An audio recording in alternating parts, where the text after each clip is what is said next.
శ్రోతలందరికీ నమస్కారమండి. తెలుగు కథలు బై లహరి ఛానల్కి స్వాగతం. ఆరంభం ఇదే, అంతమూ ఇదే. పార్వతి ఆలోచిస్తోంది. ఆమె చేతిలో నోట్లు ఎండుటాకుల్లా పరపరలాడుతున్నాయి. ఆ రోజు కూడా ఇలాగే జరిగింది.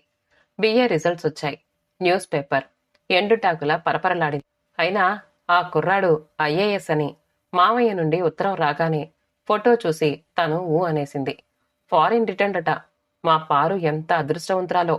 అమ్మా నాన్నల ఆనందానికి అవధుల్లేవు. జీవితం పరీక్ష రాసిన వెంటనే పాస్ అయిపోయినట్లు అనిపించింది వాళ్లకి. తను కూడా చాటుగా ఆ ఉత్తరం చదివింది. శరీరం ఏళ్ల తరబడి ప్రశాంతంగా ఉన్న చెరువులో ఎవరో ఏదో విసిరేసినట్టు అలజడి పడుతోంది. అవును, ఆరంభం ఇదే, అంతమూ ఇదే. పెళ్లి రోజులు దగ్గరికొచ్చేశాయి. నాన్న ఏర్పాట్లలో మునిగిపోయారు. మీ ఆరోగ్యం కొంచెం చూసుకోండి అనేది అమ్మ. నాన్న నవ్వేసేవారు. నా పనేగా చేస్తున్నాను. పారు నా ఒక్కగానొక్క బిడ్డ. ఐఏఎస్ దగ్గరికి వెళ్తోంది. ఏదెటొచ్చినా నాకే చెడ్డ పేరు అనేవాడు నవ్వుతూనే. నిజంగా నాన్న ఏ లోటు రానివ్వలేదు. అంతా పకడ్బందీగా జరిగింది. పెళ్లివారు చాలా సంతోషించారు. నాన్న కూడా ఎంత ఆనందపడ్డారో. వేడుకోలు రోజున నాన్న ఉదయం నుంచి కనిపించలేదు. ప్రయాణ సన్నాహాలు పూర్తయ్యాయి. తను మెల్లిగా పూజగదిలోకి అడుగుపెట్టింది. నాన్నకి ఏమాత్రం దుఃఖం కలిగినా ఇక్కడే కూర్చుని భగవంతుని వైపు రెప్ప వాల్చకుండా చూస్తూ ఉండిపోతారు అని తను ఎరుగును. అంతా వైభవంగా జరిగింది. పంపేటప్పుడు కూడా నిండు మనసుతో ఆశీర్వదించండి అంది అమ్మ. నాన్న వెనక్కి తిరిగారు. ముఖం బాష్పధారలతో తడిసిపోయి ఉంది. సావిత్రి, పారు పుట్టినప్పుడు నేను ఎంత సంబరంగా అన్నీ చేశానో గుర్తులేదు. ఉయ్యాల, పాలసీస, బొమ్మలు, అలాగే ఈ ఇంటి నుంచి వెళ్లేటప్పుడు కూడా అన్నీ చేశాను. కానీ రావడానికి పోవడానికి మధ్య ఇంత వ్యత్యాసం ఉంటుందని నేనెప్పుడూ అనుకోలేదు. ఆయన చంటి కుర్రాడిలా వెక్కి వెక్కి ఏడవసాగాడు. అమ్మ ఆయన దగ్గరగా వెళ్ళింది. చెంగుతో కళ్ళొత్తుకుంటూ, అవును, సంతానం కలిగేటప్పుడు తల్లి బాధతో మూలుగుతుంది. అది అందరికీ వినబడుతుంది. కానీ కని పెంచిన పిల్ల పరాయి ఇంటికి వెళ్ళిపోతూ ఉంటే తండ్రి దుఃఖమంతా అంతా ఇంతా కాదు. అది ఎవ్వరూ అర్థం చేసుకోలేరు.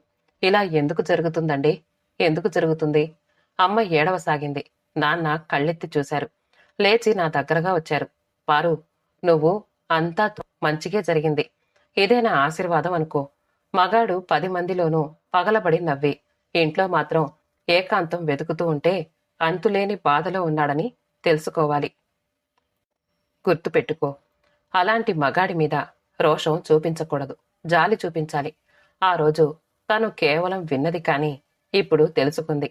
ఆరంభమూ ఇదే, అంతమూ ఇదే అని నాన్న మరో విధంగా మాటల్లో చెప్పారని. తను పాట్నా వచ్చేసింది. ప్రతి సాయంత్రం ముస్తాబై భర్తతో క్లబ్బుకి వెళ్లేది. 2 పెగ్గులు వేసుకుని అతను విరగబడి నవ్వుతూ ఉంటే తను లోపలే కంపించిపోయేది. అర్ధరాత్రి తరువాత ఇంటికి చేరేవాళ్లు.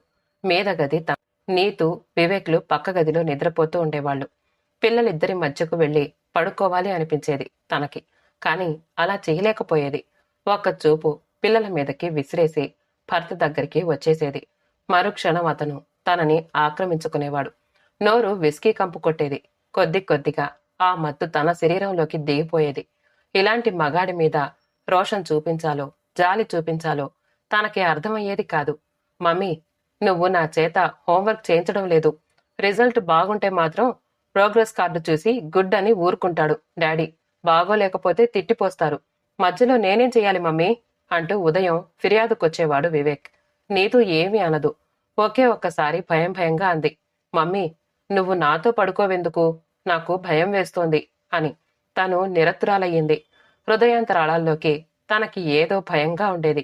కాని ఈ రోజు అనిపిస్తోంది తనకి ఆరంభమూ ఇదే, అంతమూ ఇదే అని. అప్పటికి ఇంకా పిల్లలు పుట్టలేదు తనకి. ఇది ఇంటి ఖర్చుకి, ఇది నీకు. జీతం చేతిలో పెడుతూ అన్నారాయన. ఏమిటి 100 నోటు? ఎందుకు? నీ సేవకి బక్షీష్ అట్టహాసంగా నవ్వారాయన. తను ఆపాదమస్తకం వణికిపోయింది. కళ్ళల్లో నీళ్లు తిరిగాయి. అరే, ఏమైంది? ఎప్పుడైనా నేను సేవ చేయలేకపోతే అప్పుడు కూడా ఇలాగే ఇస్తూ ఉంటాలే.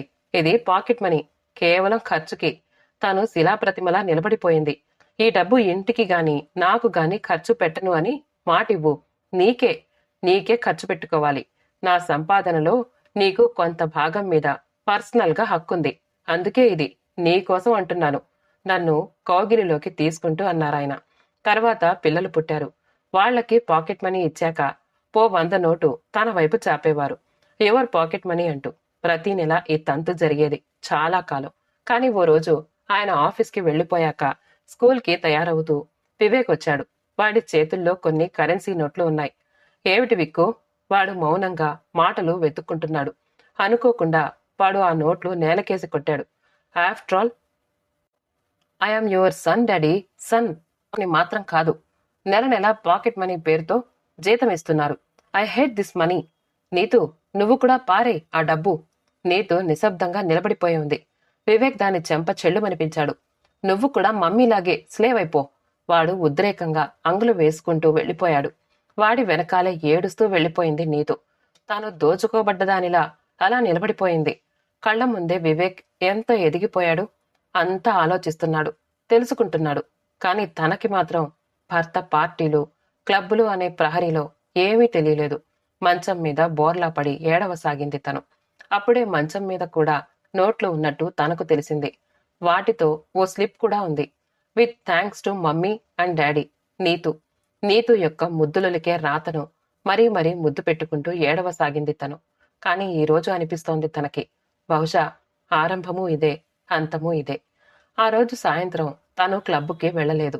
ఆయన ఒక్కరే వెళ్లారు. పిల్లలు చదువుకుంటూ ఉంటే తను దగ్గరికి వెళ్ళింది. నీతూ, రా, ఇవాళ నీ చేత హోంవర్క్ చేస్తాను. నీతు నిర్నిమేషంగా చూడసాగింది. అలా చూస్తావేమ్మా? ఇవాళ క్లబ్కి వెళ్ళలేదా మమ్మీ? ఇంకెప్పుడు వెళ్ళనమ్మా. మరి పార్టీలకి? అక్కడికి కూడా వెళ్ళను. నీతు వెంటనే లేచి తల్లి మీద పడి హత్తుకుపోయింది. అయితే ఇవాళ మేం చదువుకోం, మమ్మీతో కబుర్లాడుకుంటాం అని తనని తన గదిలోకి జబర్దస్తిగా లాక్కుపోయింది. మంచం మీద కూర్చోబెట్టి రకరకాల స్కూలు సంగతులు చెప్పసాగింది. 2-3 ఏళ్ల క్రితానివి కూడా అప్రయత్నంగా. తన కళ్ళు చెమర్చాయి. ఇన్నేసి చెప్పాలి అనుకుంటోందా తనతో? ఇన్నేళ్లు తను వినలేకపోయింది. ఇంతలో వివేక్ ఇంకు కోసం ఆ గదిలోకొచ్చాడు. ఏరా వివేక్, నువ్వేమీ చెప్పవా? అడిగింది తను. మమ్మీ, చెప్పాల్సినవి చాలా ఉన్నాయి. కాని మా కోసం కూడా నీకు టైం దొరుకుతుంది అనే నమ్మకం లేకుండా పోయింది. అందుకే ఏమీ జ్ఞాపకం ఉంచుకోలేదు అని వాడు గది బయటికి వెళ్లిపోయాడు. తను నీతుని పట్టుకుని ఏడవసాగింది. ఆరంభం ఇక్కడ్నుంచేనా? మరి అంతం? కాలచక్రం, సంవత్సరాలు శరీరాలు చీల్చుకుంటూ ముందుకి సాగిపోతున్నాయి. ఆయన ఒక్కరే క్లబ్బుకి వెళ్లి వచ్చేవారు. బాగా తాగి ఏ వేళకో కింది గదిలో నిద్రపోయేవారు. ఒక్కోసారి ఇంటికి వచ్చేవారు కాదు.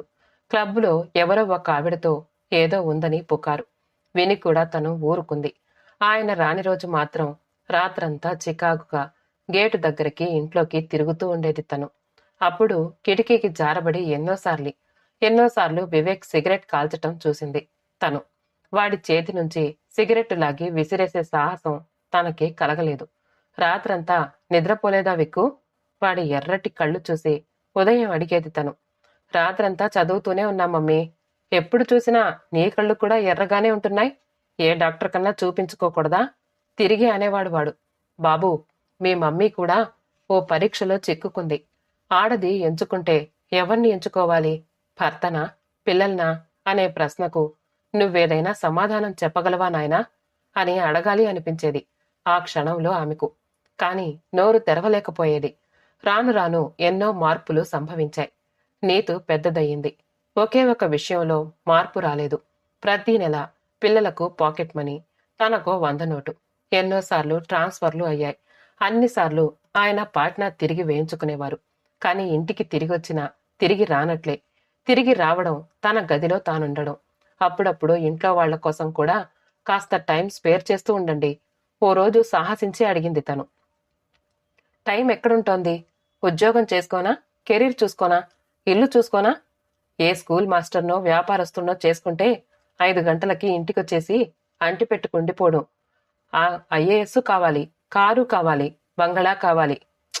నువ్వు అడ్వాన్స్ కాలేదు, పిల్లల్ని కానివ్వలేదు.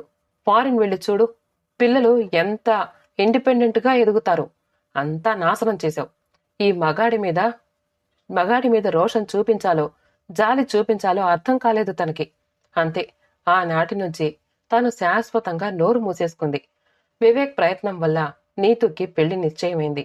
అన్ని ఏర్పాట్లు తనే చేశాడు. ఆమె అత్తవారింటికి వెళ్లే రోజున మాత్రం వాడు ఎక్కడా కనిపించలేదు. ప్రయాణ సన్నాహాలు పూర్తయ్యాయి. ఆయన బయట నిలబడ్డారు. ఆశీర్వదించి పంపించడానికి ఆలస్యమైపోతోంది. ఆయన కేకలేస్తున్నారు.